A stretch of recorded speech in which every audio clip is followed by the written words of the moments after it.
J'avais un pavillon qu'on venait de faire construire et c'était pas suffisant. Donc vous l'avez vendu? Il fallait que j'arrive à le vendre. Ça a été un petit peu long et j'ai emprunté 300 000 francs à la banque.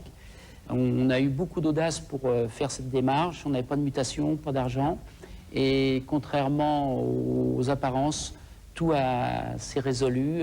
La devise des seigneurs de Sarzay s'est vérifiée puisqu'elle dit la fortune, la bonne étoile, sourit aux audacieux, repousse les timides. Ah, c'est de Sarzay, la fortune. Et il y a un petit parallèle amusant, c'est que vous avez défini votre émission la France des terrils et la France des châteaux. Ouais, c'est une phrase de Pierre Mauroy, il était à l'époque Premier ministre. Il y a la France des châteaux, il y a la France des terrils. Voilà. Et mon grand-père était mineur près de Lens, et c'est un petit parallèle.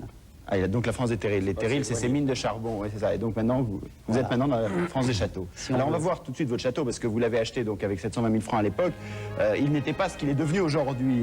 Donc c'est une forteresse médiévale à Sarzay, vous l'avez dit, en plein centre de la France. Il y avait 38 tours au départ et il en reste 12. Et vous avez tout retapé vous-même, comme ce portail. On va regarder un petit peu à l'intérieur. C'est un travail de fou. Vous avez vraiment, on vous voit d'ailleurs en train de travailler. Alors le résultat est là, avec des pièces qui sont encore dans un chantier incroyable et puis d'autres qui sont refaites. Voilà une pièce d'ailleurs qui est en chantier. Et juste à côté, je crois, voilà, une pièce refaite.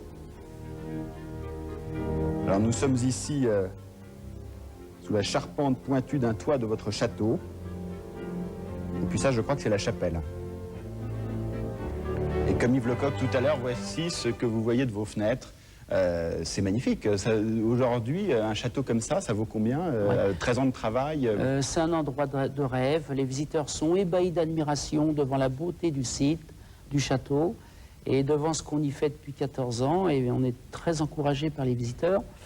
Et si on peut donner une valeur à l'heure actuelle, avec le travail qu'on a pu y faire, c'est pas trop facile à dire. On pourrait évaluer ça autour de 3-4 millions de francs.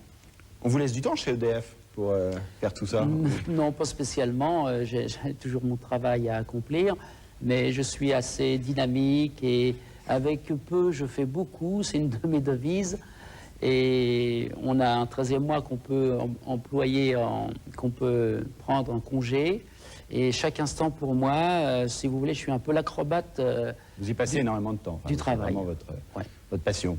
Il est classé monument historique. Vous êtes d'ailleurs en conflit avec les monuments historiques. On ne va pas rentrer dans le détail parce que c'est en cours, parce que vous n'avez pas attendu leur autorisation pour faire les travaux. Il faut attendre leur autorisation. Vous l'avez fait sans l'attendre, cette autorisation. Ouais. Vous avez fait ces travaux. On a vu que ça amenait des avantages aussi d'être classé monument historique, des avantages fiscaux. Yves Lecoq, vos châteaux à vous aussi sont classés monuments historiques? Oui, ou inscrits à l'inventaire et partiellement classés. Et partiellement classés. Enfin, que ce soit inscrit ou classé, ce sont pratiquement les mêmes avantages, simplement un contrôle un peu plus poussé quand c'est classé.